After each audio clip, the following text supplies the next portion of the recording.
Hello and welcome once again. This is India versus Fake News and I'm Amit Singh. Let's get started with what has happened today. It's perhaps something that has not happened in the history of India, and that's why we're talking about it. It's got to do with fake news, it's got to do with the Election Commission, and it's got to do with all those platforms, all those apps that you're on. We're talking about Facebook, Google, WhatsApp, ShareChat, TikTok, Twitter. It doesn't end, actually. That's true. There were 6 of these platforms that went to meet the Election Commission today. What we can tell you is that the Election Commission has decided to meet them once again. That's what we have come to the understanding of. What's also important is that the Election Commission, in coordination and collaboration with these platforms, is trying to battle fake news. The big question is, with just days left for the elections, can it get its machinery in order? Can it actually make sure the coordination between these social media platforms and the Election Commission is going to actually ensure that throughout this country, where 1.3 billion people are, there will not be fake news? And even if it is there, it is taken down immediately. That is the big question that we're asking today. And with us to actually try and answer those questions, we have Govind Etiraj, who's the founder of Boom, right here in the studio with me. It's a pleasure once again to have Shivam Shankar Singh, who is not just a data analyst, not just somebody who's helped BJP win the election, but also somebody who's written a book on fake news. Well, a huge part of it is about fake news. It's called How to Win an Indian Election. Yeah. Burgess Malu, who is the head of policy at ShareChat, and I believe you were there at the meeting. Yes. So I will be asking you questions about what happened at the meeting. So let me just get started with you, because what can you tell us about what was the meeting about and what it really became about? So I think the meeting was, we had decided, and we've been in talks with the Election Commission for the past few weeks and months on what can we as platforms do to ensure that the elections this year are free, are fair, and not tainted by folks who use platforms like us. But that's something you've spoken about in the past also. Yes, that's right. So today, what was this meeting about? So today we were meeting with the Chief Election Commissioner and other folks from their team to highlight essentially what we are doing as platforms to ensure that the elections are free and fair. And so all of us platforms, including Facebook, WhatsApp, TikTok, and there was a platform that you didn't mention, which was Bigo Live. Yes, I did. Yes. It's which perhaps the least known, that's why. But least yes, it's known, important. and it's a live streaming app that is gaining ground and traction in India.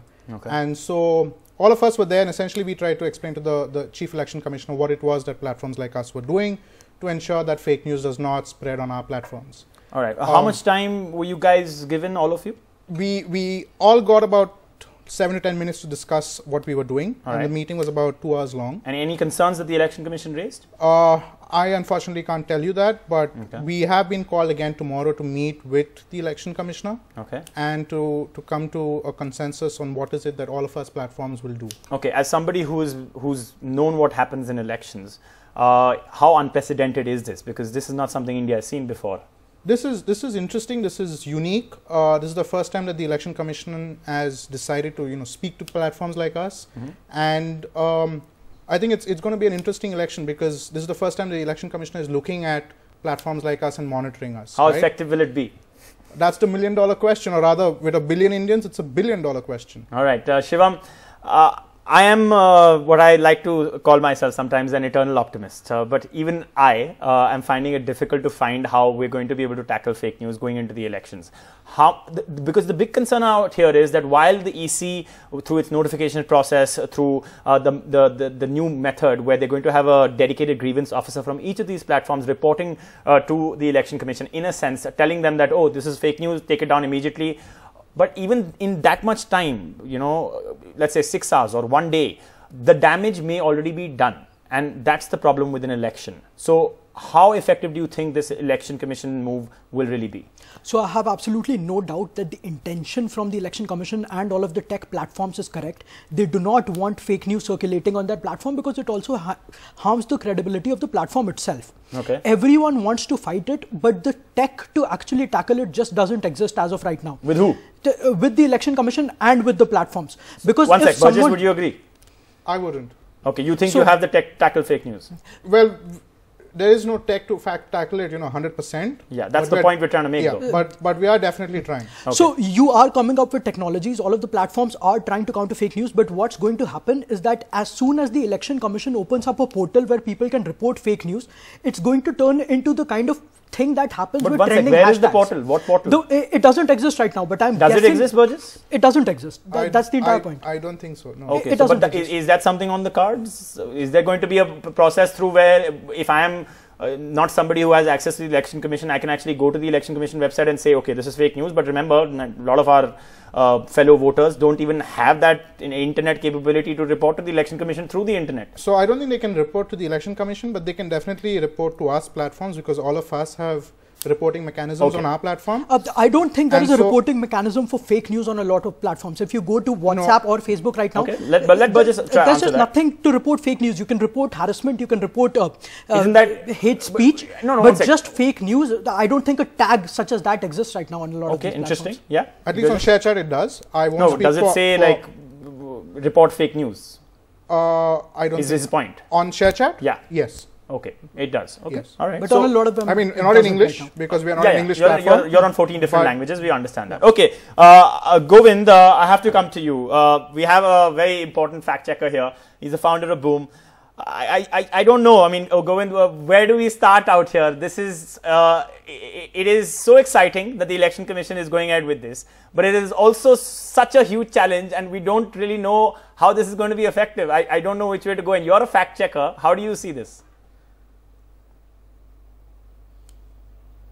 So we are fact checking, and to your earlier set of questions, I clearly remember my answers. They were no, no, and no.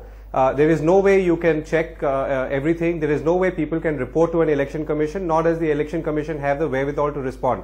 Secondly, please remember that fake news, the way people report it, is a very subjective phenomenon. You require specialists to discern, to research, to use tools and figure out whether there is an element of fact in it and separate the fact from the fiction. All of this is not a election commission's duty, role, or even competence. That's one. Secondly, you have to remember that this is a situation that's being faced by platforms in many parts of the world. There are elections coming up on 24th of March in Thailand.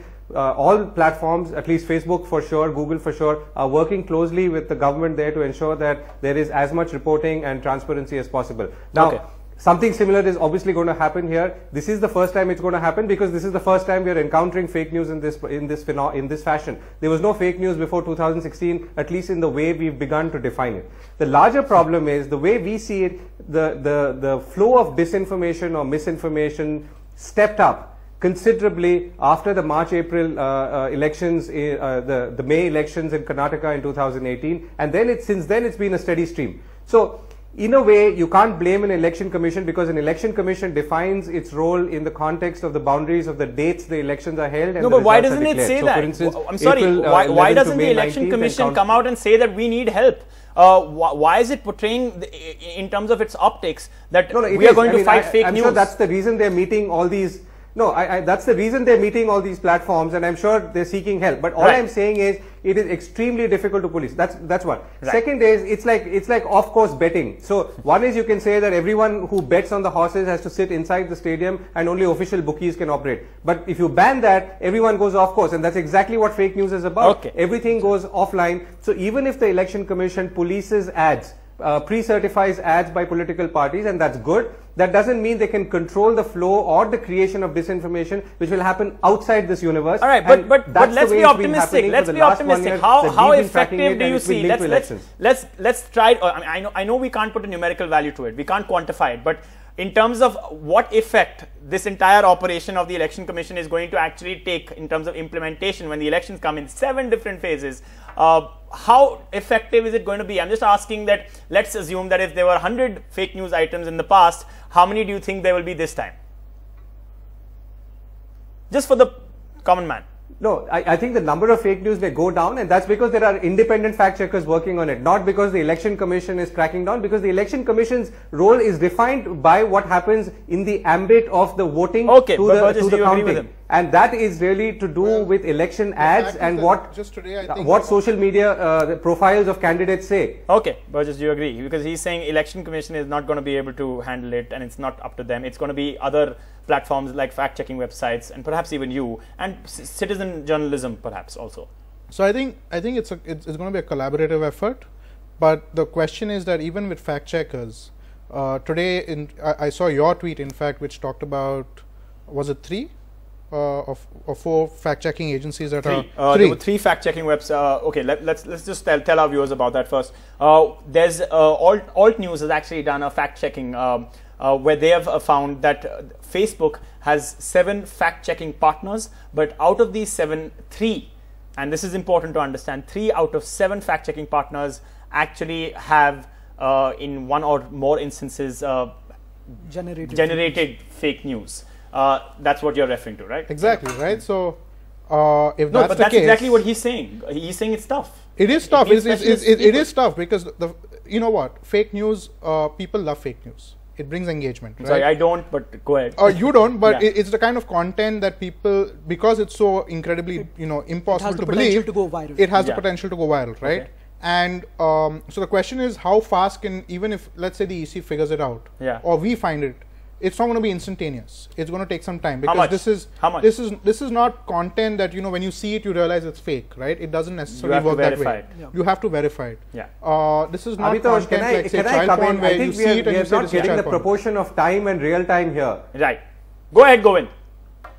Amitosh, can I come in here? You had a gunman going through a mosque with a helmet cam only a few days ago and live streaming that on a social media platform, which in turn spread to other platforms, and it even till today with everyone trying. And this is the most heinous thing possible. We're not talking about some fake news or some image morphed and photoshopped or whatever. That video is still available to be viewed and shared across the world. So it is not easy to do this. No, but Govind, one sec. That's not fake news. That's That's something that happened. So why are you making the connection? Just explain why are you making the connection between what was live streamed on a platform, absolutely. which was not fake if news. you want to remove something, also it's not easy. That's what you're trying to say. Okay, you're saying that if they couldn't remove that, then how will they remove fake news? Is that what you're saying? But one sec. Govind, is that what you're saying? That if they couldn't remove that in New Zealand, then how will they remove fake so news? all I'm saying is let's be a little so let's be a little optimist. All I'm saying is the technology and the dispersion of information is so fast that it's extremely difficult today to stop these things, right? Okay. I gave you the example of the New Zealand massacre because that is a classic case of something being live streamed and no one had a clue of how to stop it or to prevent the dispersion of that video. So that's one. Secondly, if I were to look at it a little more optimistically, I come back to the point I made first. I think the Election Commission is doing what every election commission or its equivalent in other parts of the world is doing and embracing social media platforms and trying to work with them, which is a good thing. Okay. Will it cut out the flow of fake news? No ways, because the flow and the generation of fake news is spreading. It's like a hydra. Okay, yes, absolutely. Okay, and Donald Trump is also attacking fake news and attacking these platforms. We'll bring up that tweet just as we go into break. But before that, I have a question for Shivam. I'm just trying to understand out here. Explain this to me. We've said all of this. It's great that the Election Commission is doing it. These platforms are coming and meeting the Election Commission. We're all excited about it. Can you give me a sense of how much fake news there will be this time? Are these political parties, candidates, have they changed the gear when it comes to organizing, manufacturing fake news? So there is one thing that isn't being factored into this debate at all. Please go ahead. The ecosystem that wants to spread fake news is actually pushing money behind the fake news. Okay. So whatever solutions tech companies do come up with, whatever solutions the Election Commission does come up with, there are people who are trying to beat it. Right. And who benefit from beating it. Okay. So reporting from the ground in Bihar, I've been in Bihar for the last couple of months, when Pulwama happened, when the air strike happened. You have images coming in of the 2015 heat wave in Pakistan, and people are claiming that these are the dead bodies. The opposition's questioned how many people died. There are pictures of dead bodies, there are pictures of grave sites, there are pictures of the video footages of bomb blasts that are coming in from basically video games that are being presented as something that's real. And this is happening in rural India. This is happening in our villages where there is one youth sitting with a smartphone who gets this video and then proceeds to tell the entire village about it. And they don't even get the fact check that we do. Exactly. So no one gets the fact check. The fact check itself is a very restricted thing that never goes out to people who get the fake news itself. All right. And for a government that has in the past talked about Aadhaar and how its data cannot be stolen, etc. And at this point in time, I just logged on. The BJP website is still down. It's been about 2 weeks. I have tried to get in touch with them and they have not come back to NDTV about why it's still down. From our sources, we have learned that they are trying to bring up a new website. But does it take 2 weeks when the elections are around the corner? Look at what Donald Trump has said just a few minutes ago. This is what he said. Facebook, Google and Twitter, not to mention the corrupt media, are so on the side of the radical left Democrats. But fear not, we will win anyway, just like we did before. So, ladies and gentlemen, the battle... Make America great again. Make America great again, of course. But I think the point out here we need to say is not making America great again. I mean, go ahead, make it great. But the point is that everyone is aware across the world that it is so tough to take on these platforms and to understand how to take down fake news on these platforms. We'll come back. Don't go anywhere. We've got a lot more to discuss.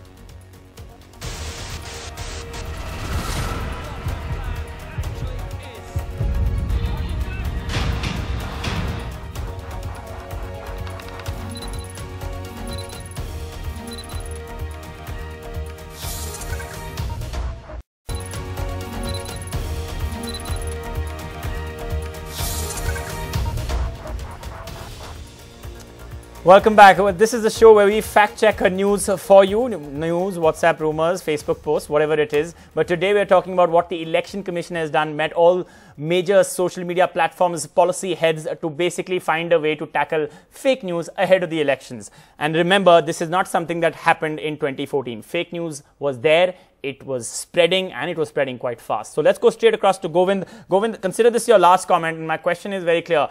While the Election Commission can actually bring on these platforms to partner with them, in a sense, collaborate with them to fight fake news, why not get credible, and perhaps I don't know who decides what is credible, but credible fact-checking websites like yours also on board?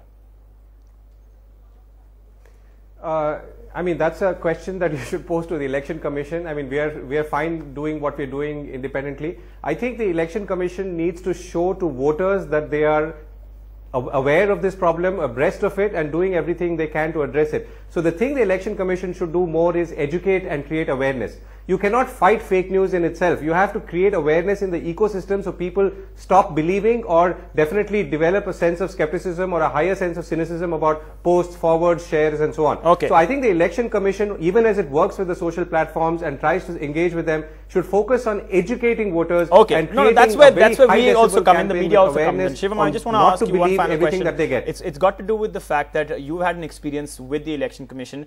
What has that been like as an example? Yeah, so I've actually filed a formal complaint with the Election Commission about a Twitter post that a minister from the union government posted a video clipping of 6 seconds and misrepresented the entire video to call an opposition politician a terrorist sympathizer. Who are we talking about here? Can you just Smriti Irani. And who was the other person? She called Rahul Gandhi a terrorist sympathizer based on a 6-second clipping. Right. Sorry. Yeah. So filed a complaint based on that to the Election Commission. They said they will respond within 48 hours. It's been 4 days now and they haven't come up with a response other than that we are looking into it. Okay. And but that's not representative of what the EC is planning to do. They're going to try and But my understanding of the system is that if they did respond, and I posted on Twitter that the Election Commission's taken action, people would flood the gateway. People would take the system and it would stop. The 48-hour silence period, last question, and no time left. The 48-hour silence before voting and between voting and campaigning ends. How important is that period? Incredibly, right? That's the time when most people who are on the fence try and take a call on who they're going to vote for. And I think it's very interesting that the EC is really trying to, and I think that's one of the key parts of what they're doing, is they're going to try and look to ensure that political parties and politicians do not violate those 48 hours. Okay, all right. Thank you, guys. Thank you, gentlemen, on the show. It has been a pleasure. The Election Commission doing what no other Election Commission has ever done. Nobody has tried this. This is a first when it comes to Indian elections. You want to be watching what we're going to be telling you on this show every single day at this time. Thank you so much for being with us.